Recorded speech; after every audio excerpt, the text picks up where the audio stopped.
एक टर्म है जिसे हम अक्सर धर्म संकट के नाम से बुलाते हैं, लेकिन वो अक्सर धर्म संकट नहीं होता, क्योंकि सही मायने में धर्म संकट का मीनिंग कुछ और ही होता है। हाय ऑल, मैं हूं एजे और आप सुन रहे हैं चाणक्य नीति कुकु एफएम पर। ये 6वां एपिसोड है। मेरे सामने अभी एक ऐसा सवाल खुला पड़ा है जिसका जवाब चाणक्य से पहले वो इंसान खुद दे सकता है जिसने ये सवाल किया है, क्योंकि ये सवाल भी ऐसे ही एक धर्म संकट से जुड़ा हुआ है। दरअसल पवन नाम के इस इंसान ने अपना सवाल मेरे इंस्टाग्राम अकाउंट पर डीएम किया और अपनी जॉब जानने के बाद जॉब कैसे ढूंढनी है ये तो तरीके से बता दिया, लेकिन जिसके पास ऑलरेडी एक जॉब है लेकिन एक अच्छा ऑफर भी है, वो क्या करे। ये सिचुएशन हमेशा इंटरेस्टिंग होती है क्योंकि आपको अपनी जॉब, उसके पर्क्स वगैरह भी पसंद है, लेकिन आने वाला ऑफर इतना लाभदायक है कि आप उसे भी छोड़ना नहीं चाहते। ऐसे में इमोशन और प्रैक्टिकलिटी दोनों ही आपके सर पर सांबा डांस कर रहे होते हैं और आप किसी एक सेम डिसीजन पर नहीं पहुंच पाते और अक्सर कंफ्यूजन में ऐसा कुछ कर गुजरते हैं जिसकी वजह से आप हाथ आया ऑफर तो गवा ही देते हैं और शायद साथ ही अपनी एग्जिस्टिंग जॉब में भी रिस्पेक्ट खो देते हैं। सच कहूं तो ये मौका हर किसी की लाइफ में एक बार तो जरूर आता है जब कंफर्ट और रिस्क में से किसी एक को चूज करना पड़ता है। अब कमिटमेंट बोलूं, एडवेंचर या फन, ये सवाल आपकी वर्क एफिशिएंसी को खा जाता है। ऐसे कॉन्फ्लिक्ट के लिए चाणक्य एक लाइन में समाधान कर देते हैं। जिसको भी दो इक्वली इंटरेस्टिंग और कन्वीनियंट रास्ते मिल रहे हो और वो इस विचार में हो कि किस पर जाऊं, तो उसे उस रास्ते पर जाना चाहिए जहां जाकर वो खुद अच्छा महसूस करे। होना भी यही चाहिए। आप दुनिया से पूछ पूछ कर एक्सपर्ट एडवाइसेस ले लेकर आखिर में करेंगे वही जो आपका दिल चाहता है, तो क्यों ना पहले ही वही चीज करें, वही रास्ता चुन लें जिसमें आपको खुशी मिलती है।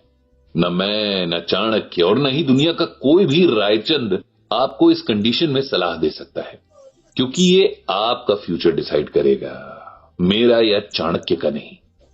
आप खुद से पूछिए, क्या जिस कंपनी या जॉब में आप हैं वहां आपकी ग्रोथ रुक तो नहीं गई, या आपको मिलने वाला कॉम्पनसेशन और पर्क्स इंडस्ट्री स्टैंडर्ड से कम है, या आगे मिलने वाली पोजीशन आपको उस मंजिल की तरफ ले जा सकती है जो आपका लॉन्ग टर्म गोल है।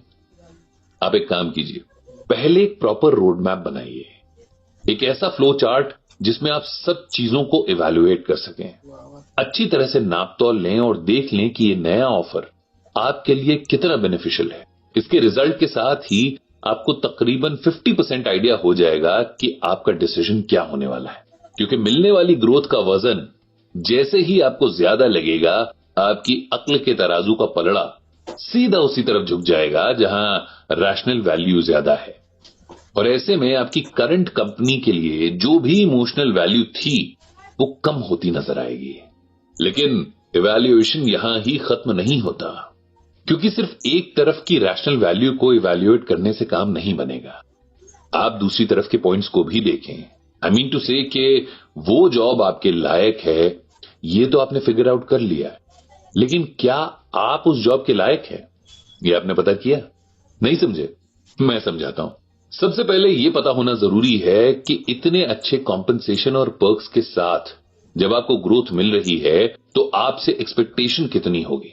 चलिए मान लिया कि आपको पोजीशन भी वो मिल रही है जो इस कंपनी में आपके बॉस की है, लेकिन क्या आप टीम हैंडलिंग के लायक हैं? क्या आप पीपल मैनेजमेंट को समझ पाए हैं?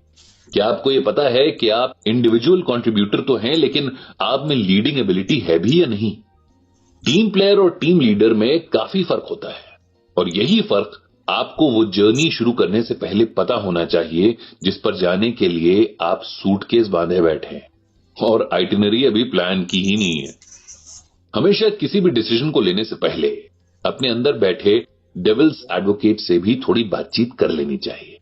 वो आपकी कंफ्यूजन को और गहराएगा नहीं, बल्कि आपको क्लैरिटी की तरफ भी ले जा सकता है। आपने अपना स्वॉट एनालिसिस कर लिया हो तो एक बार ये फाइनल एनालिसिस भी करके देखिए, क्योंकि यही आपको उस रास्ते के लिए हेड स्ट्रॉन्ग करेगा जिसे आप आगे चुनने वाले हैं। आपको उन सभी कमजोरियों को ओवरकम करने में हेल्प आउट भी करेगा जो शायद आपकी आने वाली जॉब के लिए घातक हो सकती हैं। वैसे ऐसी सिचुएशन की तैयारी उसी दिन हो जाती है जब आप अपनी पहली जॉब शुरू करते हैं या पढ़ाई के बाद इंटर्नशिप करते हैं। तभी से आपका प्लान बनता है और फिर वही प्लान आपको अपने लॉन्ग टर्म गोल्स की तरफ ले जाता है। एक बड़ी क्लीशे कहावत है लेकिन हमेशा रेलेवेंट रहती है। If you fail to plan then you plan to fail. Well, better safe than sorry.